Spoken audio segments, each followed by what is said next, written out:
national soccer teams. I mean, it's a very good school. Division III soccer champs.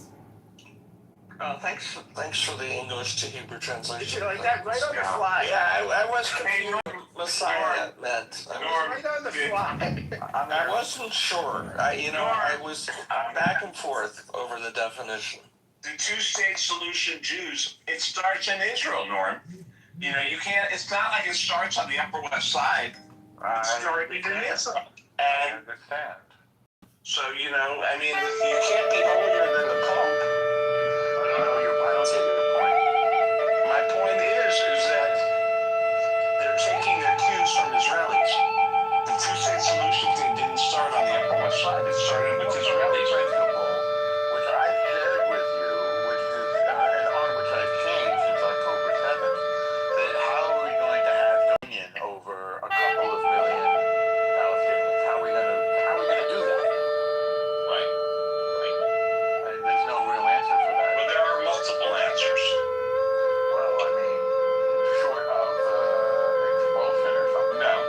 Well, one is very simple. Part of expulsion. Expel the 300,000 jihadist radicals. And then you're left with 1.7 million people who are, who can be part of the society. That's one. Another is a confederation where they are citizens of Jordan, citizens of Egypt.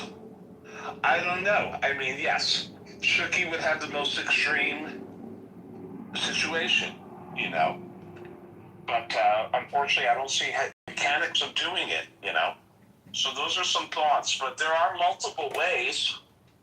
I just laid out 2 or 3, It is a challenge, but it beats the alternative. The alternative is to have a Palestinian homeland in Gaza and Judea and Samaria that is constantly at war with Israel, that's being run by Iran, that has rockets all over, tunnels constantly being dug. That is the worst case. That's worse than any of the other ones. Because it's not going to be, they won't agree to the terms that Israel has put out there, which is a demilitarized state with monitoring systems. They just won't agree with it. They want a state that they can wage war from. And that's where we're in this conundrum. Hey, come on in. We'll sit over behind you when you come in. Thanks. Have a seat. I'll talk to you in a few minutes.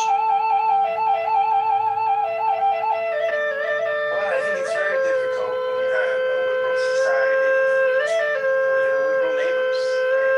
And with a bunch of illiberal people that want to come into the state. You can't. A liberal society where you have gay rights, individual rights, and religious freedom. Go ahead, Scott. I'm going to mute it. And what you would think of as normal, right, in the West. Not normal globally, because most societies probably are not Western liberal by our standards. When you've got a society, Hello? you can't bring in Hello? massive illiberal Hello? people, right, and still have a Hello? liberal democracy. You just can't have that. Hello? It's not gonna. Hello? Hello? One advantage America has with our border, and we can debate the southern border and how secure it should be and how permeable it should be. But the people that come through the southern border love America. Right? They want to be more American than Americans. They want to work for jobs. They're mostly Roman Catholic. They want to be Americans. Right? They don't want to undermine American society. They want to sort of be more American than the average American. That you can do. Right? That works. Right? That revitalizes your society in some ways because you've got people that get the DNA of the host country and they want to sort of build on it. I think it's very difficult when you have a different immigration sort of dynamic, which I think Europe has struggled with, right? Europe has brought in folks from the liberal countries that don't understand free speech and don't understand things. You do a satire of the prophet and you get stats. This is the hard thing. Adam, welcome. How are you, sir?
good, Scott? I want you to come up and say hi. I'm good, buddy. I'm good, buddy. I don't see as many of your friends.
Isn't this sort of where the DSA folks are here? Yeah, it is, and that's yeah, like they didn't learn from 60 million dead between the Soviet Union and China. Like socialism just doesn't work. Well, Parts of it do, like the Nordic countries have got a pretty interesting take on, applying it around social services, but not eliminating the ownership of the means of production or making the means of production state-run. I think the height of Reagan's victory, right, was when it was the Clinton presidency, right? When your opposition takes on your mantle, right? When Clinton says they're a big government, welfare reform. Clinton had his own version of Doge, right, which was actually successful. I mean, if you believe in that kind of government efficiency, it's successful. That is the Reaganite winning, right? Saying like, look, he's running to embrace us.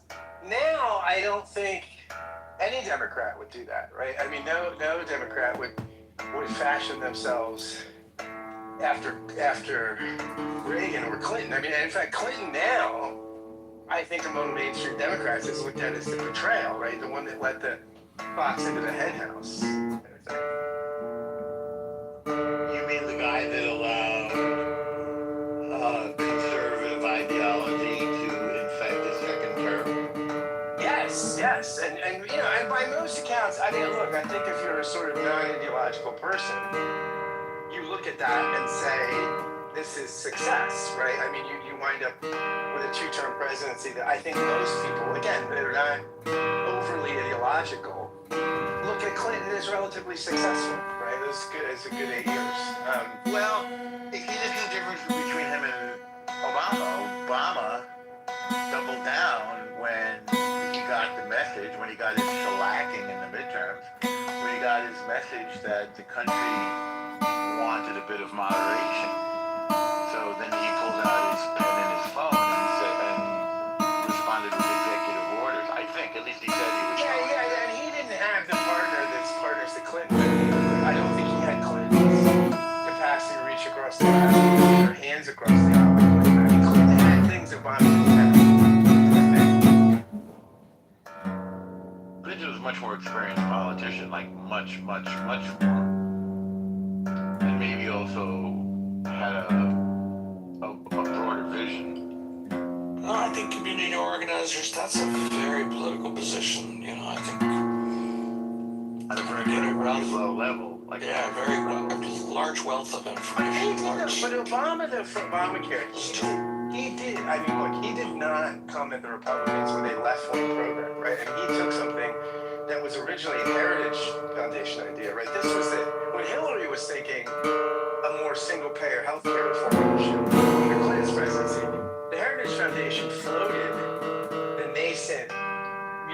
Obamacare, which became Romneycare, which then became Obamacare. So that was, and Obama did offer, asked Republicans for a lot of help and suggestions, and they didn't want to do it. I mean, but it did not. I mean, I don't think Obamacare was a left-wing policy, right? I mean, it was a sort of centrist, in some ways center-right, right? I mean, the big critique of it, I think, would be it was a blowjob to the insurance companies, right? I mean, that to get some concessions from the insurance companies, you could argue, Obama gave up the store, right? To get sort of no pre-existing condition bias and stuff like that. I mean, this is not a sort of kind of left-wing, and I think the left would have wanted something different, right? And I don't think anybody is excited about Obamacare, right? I mean, people would want much more, either Medicare for all or single payer or something like that.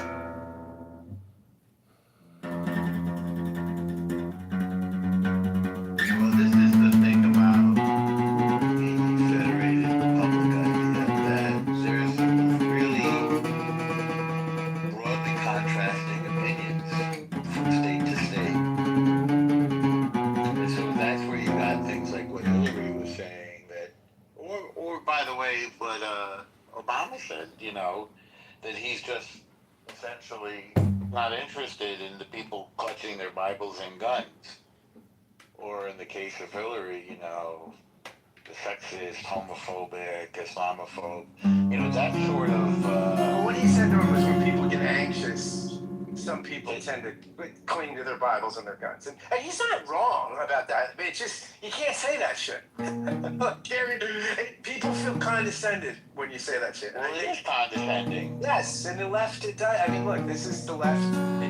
We are condescending. I think people, this is one of the reasons I think Trump, why so many on the right, so many evangelicals and folks in the middle of the country love Trump, because he punches back against condescending elitism, right? He's a one-man wrecking ball to that stuff.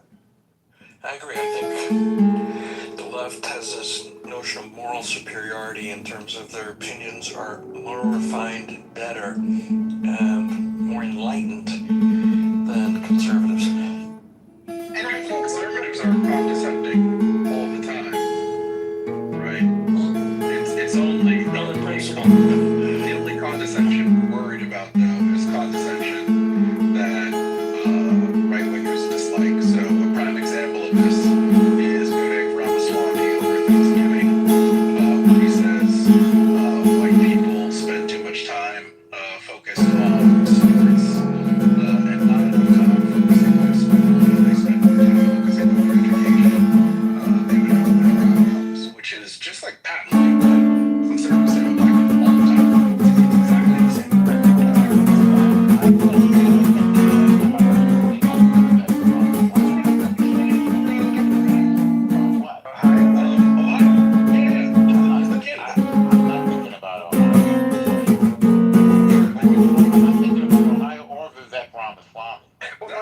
That's because you're a condescending New Yorker. Why am I thinking about? I haven't been in Ohio. I've never been to Ohio. It's not great. I got you beat North. I've never.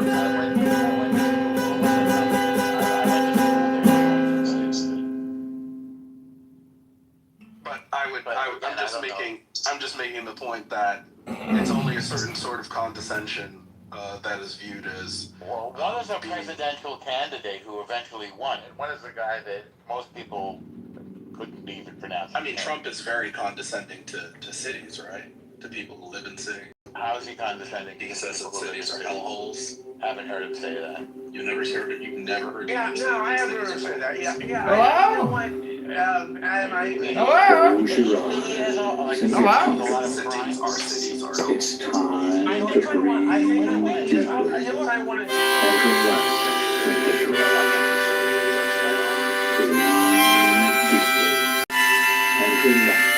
completely, allowing a quietness of spirit to come in.